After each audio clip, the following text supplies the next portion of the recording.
Alright,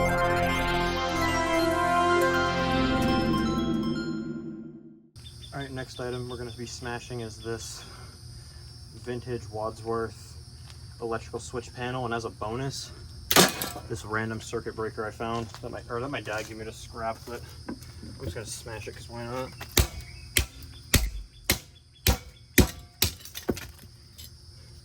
And then I forgot to mention that it's vintage and industrial, so it should just be the best thing ever, huh?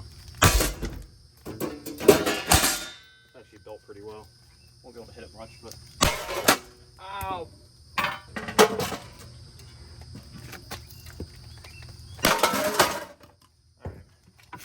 I was intending on making that longer, but I can't. That is way too loud. That hurts my ears. Thanks for watching.